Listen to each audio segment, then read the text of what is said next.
ആലപ്പുഴ ചെങ്ങന്നൂരിന് സമീപം റെയിൽവേ ട്രാക്കിലേക്ക് മരം കടപുഴകി വീണു. മടത്തുംപടി റെയിൽവേ ഗേറ്റിന് സമീപമാണ് മരം കടപുഴകി വീണത്. ഇതോടെ കോട്ടയം വഴിയുള്ള ട്രെയിൻ ഗതാഗതം തടസ്സപ്പെട്ടു. രഘുനാഥ് നാരായണൻ ചേരുന്നുണ്ട് വിവരങ്ങളുമായി. രഘു, ഇതെപ്പോഴാണ് ഈ ഒരു സംഭവം ഉണ്ടായത്? ട്രെയിൻ ഗതാഗതം പൂർവ്വസ്ഥിതിയിലേക്ക് എപ്പോഴേക്കും മാറ്റാൻ സാധിക്കുമായിരിക്കും? ട്രെയിൻ ഗതാഗതം പൂർണ്ണാർത്ഥത്തിൽ പൂർവ്വസ്ഥിതിയിലായിട്ടില്ല. എന്നാൽ തിരുവനന്തപുരം ഭാഗത്തേക്കുള്ള ട്രാക്ക് ക്ലിയർ ചെയ്തിട്ടുള്ളൂ. ഇനി എറണാകുളം ഭാഗത്തേക്കുള്ള ട്രാക്കിൽ മരം വീണ് കിടപ്പുണ്ട്.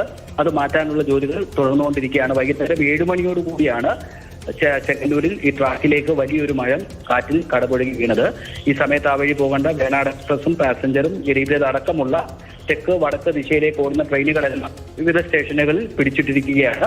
തെക്ക് ഭാഗത്തേക്കുള്ള ട്രെയിനുകൾ സർവീസുകൾ ആരംഭിച്ചിട്ടുണ്ട്. വടക്കു ഭാഗത്തേക്ക് അധികം വൈകാതെ തന്നെ സർവീസ് ആരംഭിക്കുമെന്നാണ് റെയിൽവേ ഉദ്യോഗസ്ഥർ അറിയിക്കുന്നത്. ശരി, രഘുനാഥ് നാരായണനാണ് വിവരങ്ങൾ നൽകിയത്. മരം കടപുഴകി വീണതോടെ കോട്ടയം വഴിയുള്ള ട്രെയിൻ ഗതാഗതം തടസ്സപ്പെട്ടിരിക്കുകയാണ്.